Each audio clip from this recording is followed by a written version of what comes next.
Le Maroc a atteint un palier historique en rejoignant le groupe des nations à développement humain élevé selon le dernier rapport du PNUD. Le rapport mettant en avant les progrès réalisés par le Royaume dans les domaines de la santé, de l'éducation et des conditions de vie. Pour en parler, nous sommes avec Othman Guehir, président de l'Observatoire national du développement humain. Monsieur Guehir, bonjour et merci d'avoir accepté notre invitation. Bonjour. Alors, le Maroc intègre pour la première fois la catégorie des pays à développement humain élevé dans le dernier rapport du Programme des Nations Unies pour le développement. Dites-nous quelles sont les principales raisons qui expliquent aujourd'hui l'élévation du Maroc dans la catégorie des pays à développement humain. Il faut signaler tout d'abord, comme vous l'avez bien noté au départ, c'est qu'il s'agit d'un palier historique qui est franchi aujourd'hui par le Maroc en rejoignant la catégorie des pays à développement humain élevé. Il s'agit d'une étape qui concrétise un ensemble d'efforts que le Royaume du Maroc a mené sous la conduite éclairée de Sa Majesté le roi Mohammed VI, que Dieu l'assiste, sur plusieurs niveaux, l'éducation, la santé et l'amélioration du niveau de vie. Il faut signaler aussi dans ce sens que ce résultat ou cette performance est le résultat d'un certain nombre de politiques en matière de santé et d'éducation qui ont permis de réaliser des transformations structurelles et progressives bien évidemment sur pas mal de niveaux et de dimensions du développement humain, surtout pendant les dernières années, ce qui a permis au Royaume de capitaliser sur la performance de l'année dernière, lorsque nous avions gagné 3 places au niveau du classement mondial. Et aujourd'hui, on arrive à franchir le seuil de la catégorie des pays à développement humain élevé. Justement, Othman Guehir, comment les politiques publiques dont vous venez de parler, ces politiques publiques mises en place sous la conduite de Sa Majesté le roi Mohammed VI, comment ont-elles influencé cette progression ? Il faut dire que le développement humain, comme il est mesuré ou évalué par le Programme des Nations Unies pour le développement, il est fondé sur 3 dimensions principales, l'éducation, la santé et le revenu. Et ces 3 dimensions du développement humain ont fait l'objet depuis plus de 25 ans de règne de Sa Majesté d'efforts et de politiques structurelles et structurantes qui ont permis d'atteindre un certain nombre de résultats positifs, chose qui a été aussi concrétisé dernièrement par le chantier royal de l'État social qui est aujourd'hui mis en œuvre par un certain nombre d'initiatives gouvernementales en matière de réforme de l'école publique à travers le programme École pionnière qui constitue une expérience notable en matière de résultats d'amélioration des apprentissages des élèves au niveau de l'école publique et de limitation de la déperdition scolaire. Il faut noter aussi que les réformes ou la refonte du système national de santé basée à la fois sur l'amélioration de la gouvernance du système national de santé ou encore la généralisation de la couverture médicale de base, en plus du projet structurant qui est le soutien social ou l'aide sociale directe qui a permis aussi d'apporter un soutien monétaire direct aux populations les plus vulnérables, ce qui permet de façon plus globale d'améliorer les indicateurs du Royaume en la matière. Bien évidemment, le développement est une affaire ou c'est une question progressive basée sur la capitalisation sur les réalisations du Royaume, ce qui veut dire que durant les prochaines années, on peut encore espérer que les politiques en cours peuvent améliorer les performances du Royaume en matière de classement et d'indices de développement humain. On peut encore espérer, vous l'avez dit. Alors là, vous avez parlé des progrès qui ont été réalisés. Quels sont maintenant les défis persistants malgré cette amélioration nette en ce qui concerne l'égalité des sexes et la pauvreté multidimensionnelle ? Permettez-moi justement à ce niveau de signaler que la performance du Maroc aujourd'hui, au titre du rapport du PNUD 2025, c'est une performance exceptionnelle dans le sens où elle intervient dans un contexte assez particulier, très difficile au niveau international. Le rapport note qu'il y a un ralentissement au niveau global de l'évolution du développement humain et c'est dans ce contexte un peu difficile au niveau global que le Maroc arrive à réaliser cette performance positive. Il faut signaler aussi que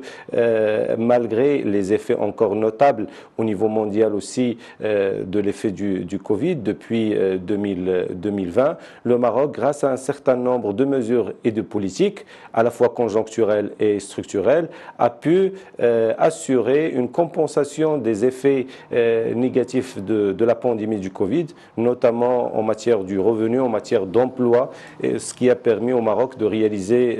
cette performance. Bien évidemment, nous avons, comme pas mal de pays, un certain nombre de pistes d'amélioration, notamment en matière d'inclusion de la femme. Et c'est dans ce sens où le rapport mondial sur le développement humain met l'accent sur la nécessité de la réduction du taux de mortalité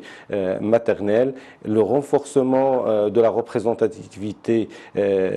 féminine au niveau des postes de responsabilité et la pérennisation des réformes en matière d'accès de la jeune fille à l'éducation. Et aujourd'hui, en quoi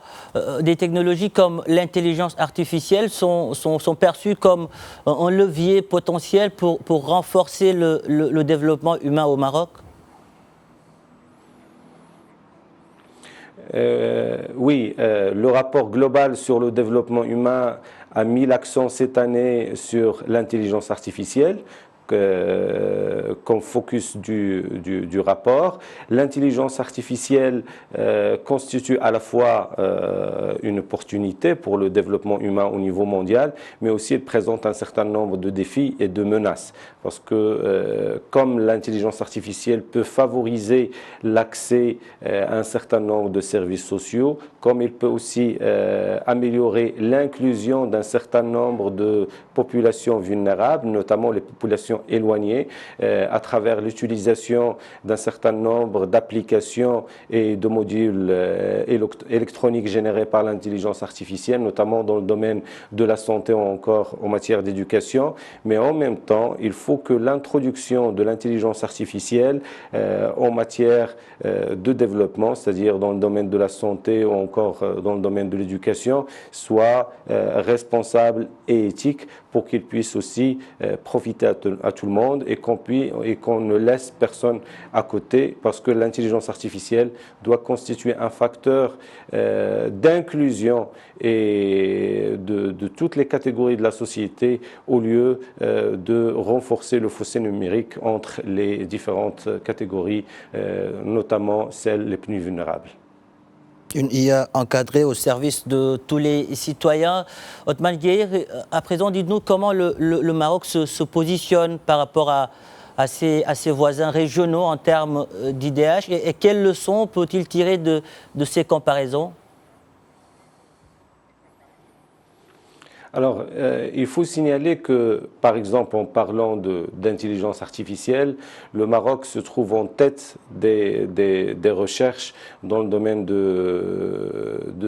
des recherches radiovasculaires, des recherches médicales dans le domaine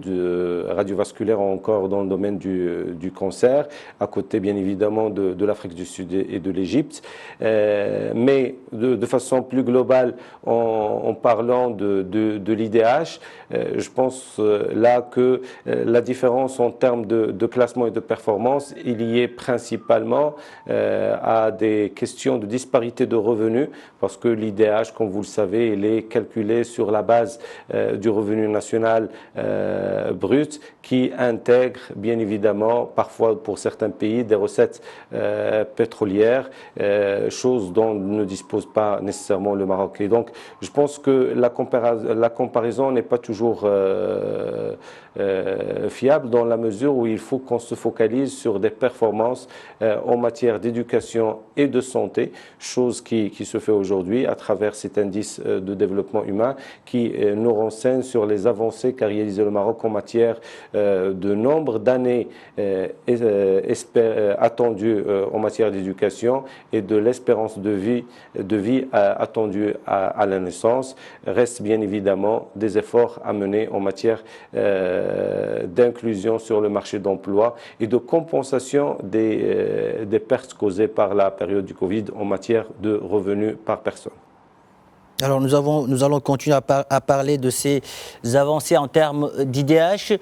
Quelles sont les implications justement de cette évolution pour les politiques publiques futures, notamment en matière de gouvernance et de développement durable ?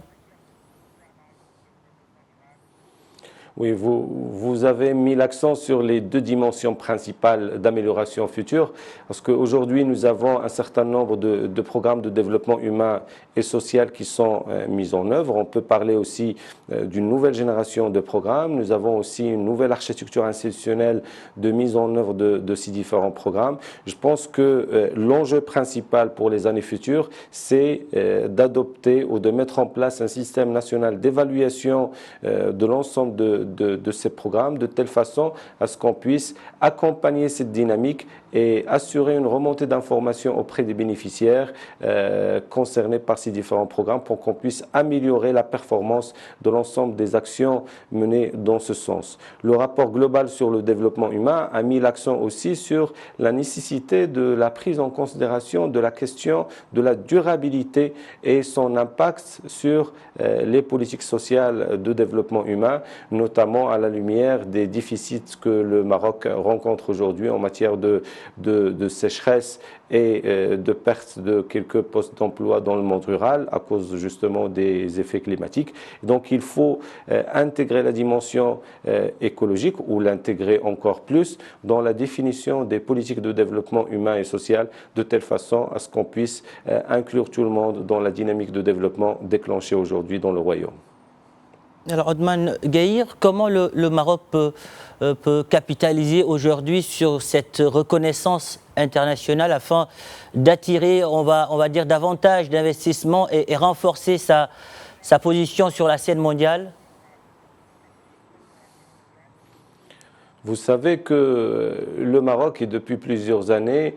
se positionne au niveau international en matière d'attractivité des investissements et des capitaux sur des créneaux